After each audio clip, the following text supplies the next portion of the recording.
সনাতন ধর্মে গঙ্গার নাম শুনলে এক কথায় পূর্ণ স্নান এবং পূজার প্রয়োজনীয় গঙ্গা জলের কথা প্রথমে মাথায় আসে।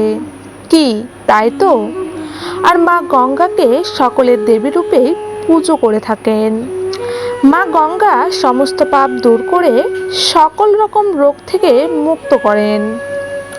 পুজোর জন্য গঙ্গা জলের মাহাত্ম্য কতখানি তা তো পুজোর ক্ষেত্রেই বোঝা যায়। তাছাড়াও অনেক পুজোয় একটুখানি গঙ্গা জলে ভগবানকে সন্তুষ্ট করা যায়। আর পুজোর স্থানকে যিনি পুজো করবেন এবং যিনি ব্রত পালন করবেন সকলকে পরিশুদ্ধ করতে গঙ্গা জলের তুলনা নেই। তবে সব দিক থেকে বিচার করার পরেও গঙ্গা দেবীর পুজো অর্চনা করার বিধান রয়েছে হিন্দু ধর্মে।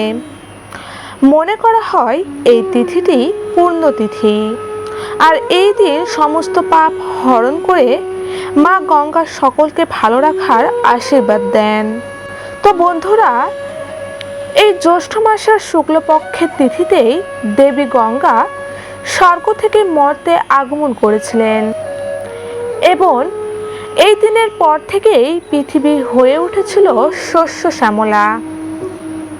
তো 2024 সালে জ্যৈষ্ঠ মাসের শুক্লপক্ষের দশমী তিথি শুরু হবে আগামী 16 জুন দুপুর 2:32 এবং শেষ হবে 17 জুন সকাল 4:45। সেক্ষেত্রে উদয় তিথি অনুসারে গঙ্গা দশেরা অর্থাৎ গঙ্গা স্নান পালিত হবে আগামীকাল 16 জুন রবিবারে। এই দিনে ব্রাহ্ম মুহূর্ত হবে ভোর 4:03 থেকে 4:45 পর্যন্ত, অর্থাৎ রবিবারে ভোর 4:03 থেকে 4:45 এই সময় মুহূর্তকে পবিত্র গঙ্গা স্নানের জন্য শ্রেষ্ঠ বলে মনে করা হয়েছে। তাহলে চলুন বন্ধুরা, এবার জেনে নেওয়া যাক আগামীকাল রবিবার মা গঙ্গার পুজো কিভাবে পালন করবেন। বিভিন্ন রকমের পুজোর উপকরণ দিয়ে মা গঙ্গাকে সন্তুষ্ট করা যায়। তার মধ্যে 10 রকম ফল, 10 রকম ফুল, 10টা প্রদীপ দিয়ে এই শুভ দিনে মা গঙ্গার পুজো করা হয়ে থাকে। এছাড়া বিশ্বাস করা হয় যে এই দিন গঙ্গা স্নান করলে ও মা গঙ্গার পুজো করলে সমস্ত পাপ থেকে মুক্ত হওয়া যায় এবং ভক্ত সমস্ত মনোবাসনা পূর্ণ হয়ে থাকে। এই বিশেষ দিনে আবার কোনো কোনো জায়গায় মা মনসারও পুজো করা হয়। বটুক ভৈরবের আবির্ভাব তিথিও কিন্তু এই দিন পড়ে বলে মনে করা হয়। তো এবার জেনে নেওয়া যাক শ্রী শ্রী গঙ্গা পুজোর প্রয়োজনীয় উপকরণগুলো। বিভিন্ন ধরনের ফুল, অর্থাৎ যে কোনো ফুল আপনি 10টি নেবেন। এরপর ফল 10টি, চন্দন, মিষ্টি, খাঁটি ঘি, মাটির প্রদীপ 10টি, ধূপধুনা ইত্যাদি। শ্রী শ্রী গঙ্গা পুজো করার নিয়ম। এই পুজোর ক্ষেত্রে ভোরের আলো ফোটার আগেই শ্রী শ্রী গঙ্গা পুজো অর্চনার মধ্যে দিয়ে স্নান যাত্রার জায়গাটি পবিত্র করে তুলতে হয়। এরপর পবিত্র গঙ্গা জলে মন্ত্রপ্রত হয়ে পাপ ক্ষয় লক্ষ্যপূর্ণ অর্জনের আশায় স্নান যাত্রা সম্পূর্ণ করার বিধান রয়েছে।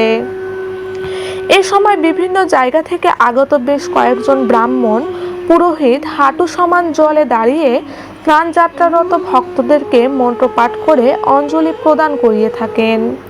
স্নান করার পর ঠাকুর দর্শন করে ভক্তরা প্রার্থনা করেন এবং মনের সকল ইচ্ছা ঈশ্বরকে জানান। গঙ্গা দেবীর পুজোর জন্য গঙ্গা স্নানের পর দেবী গঙ্গার মূর্তি অথবা ছবির উপরে গঙ্গা জল ছিটিয়ে ফুল, ফল, চন্দন, মিষ্টি ইত্যাদি নিবেদন করা উচিত। এরপর ঘিয়ের প্রদীপ জ্বালাতে হবে এবং দেবীর গঙ্গাত্রস পাঠ করতে হবে। পুজোর শেষে গঙ্গার আরতি করুন এবং তার কাছে সুখ, শান্তি, সমৃদ্ধি ও সৌভাগ্যের আশীর্বাদ চেয়ে প্রার্থনা করুন। তো ভক্তবৃন্দ, শ্রদ্ধাপূর্ণ মন দিয়ে এই দিন গঙ্গা নদীতে স্নান করার কথা বলা হয়েছে। তো ভক্তবৃন্দ, যারা গঙ্গা স্নানে অসমর্থ হচ্ছেন, আপনার বাড়ি থেকে গঙ্গা অনেকটাই দূরে অথবা আপনার বাড়ির আশেপাশে কোনো নদী বা পুকুরও যদি না থাকে, তাহলে আপনি নিজ গৃহে বাড়িতে গঙ্গা স্নান সুসম্পন্ন করতে পারেন। সেক্ষেত্রে আপনার বাড়িতে স্নানের জলে কিছুটা গঙ্গা জল মিশিয়ে নিন। এরপর সবার আগে সূর্য দেবতাকে অর্ঘ্য নিবেদন করুন। এরপর তিল দিয়ে অঞ্জলি দিন মা গঙ্গাকে এবং ভক্তিভরে মা গঙ্গার আরাধনা করে স্নান কাজ সম্পন্ন করুন। এই শুভ দিনে গরিব ও ব্রাহ্মণদের দান দক্ষিণা অত্যন্ত ফলদায়ী এবং পুণ্যের কাজ বলে মনে করা হয়। তাই আপনার সাধ্যমতো গরিব দুঃখীদের মধ্যে এবং ব্রাহ্মণদের কিছু দান করুন। এই দিন পুণ্যফল পেতে গরিব দুঃখীদের মধ্যে অন্ন, বস্ত্র এবং সাধ্যমতো টাকা দান করতে পারেন। এটি করলে সকল ভক্তরা পাপ থেকে মুক্ত হবে এবং পুণ্য লাভ করতে পারবে। জয় মা গঙ্গা, জয় রাধা।